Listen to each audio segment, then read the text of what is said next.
Nous vivons à une époque de progrès sans précédent. La technologie nous offre une communication instantanée, une gratification instantanée. Nous pouvons traverser le globe en quelques heures seulement. L'objectification a pris le pas. La richesse matérielle a atteint des sommets inimaginables. Pourtant, sommes-nous vraiment mieux lotis? La famille, fondement de la société, s'effrite sous nos yeux impuissants. Nos liens les plus essentiels sont mis à rude épreuve, s'effilochant au bord d'un monde obsédé par la réussite individuelle. Nous sommes à la dérive, en quête de connexion dans un océan de bruit numérique. Les statistiques brossent un tableau sombre, mais les chiffres ne pourront jamais saisir pleinement la douleur brute et viscérale d'une famille fracturée, des promesses brisées, des repas silencieux. Le gouffre qui se creuse entre des cœurs qui battaient autrefois à l'unisson. Nous sommes en train de perdre notre chemin. Sarah, une adolescente aux yeux brillants, est assise en face de moi, le regard fixé sur ses mains. Chez moi, c'est juste un endroit où je dors, confesse-t-elle, d'une voix à peine audible. L'histoire de Sarah n'est pas unique. Jean, un cadre supérieur prospère, raconte l'histoire familière du bourreau de travail, des étapes manquées, d'un fossé qui se creuse entre lui et ses enfants. Je me suis réveillé un jour et j'ai réalisé que je ne connaissais pas mes propres enfants. Nous avons oublié une vérité simple. Nous sommes des créatures sociales, programmées pour la connexion, l'appartenance, l'amour et l'équité. Nous sommes la génération la plus connectée de l'histoire.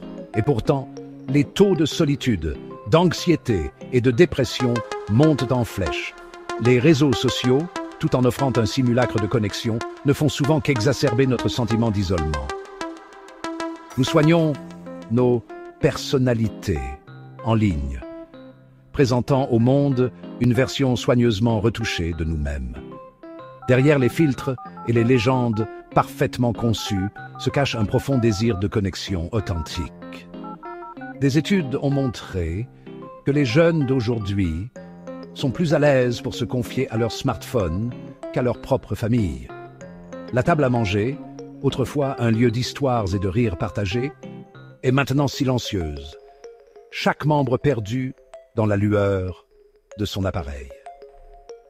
Nous échangeons la chaleur d'une étreinte contre le froid réconfort d'un bouton « j'aime ». La crise de la famille ne se limite pas au monde occidental. Des rues déchirées par la guerre en Syrie, en Ukraine, au Cameroun, au Congo, en RCA, en Palestine, au Bangladesh, etc. Des familles sont déchirées par les conflits, les déplacements, la pauvreté et la misère. Ces nombreuses crises, très souvent volontaires, sont un rappel brutal du coût humain des familles brisées et désintégrées dans leurs âmes. Des millions d'enfants sont ainsi privés de leur enfance, de leur éducation, de leur sentiment même de sécurité.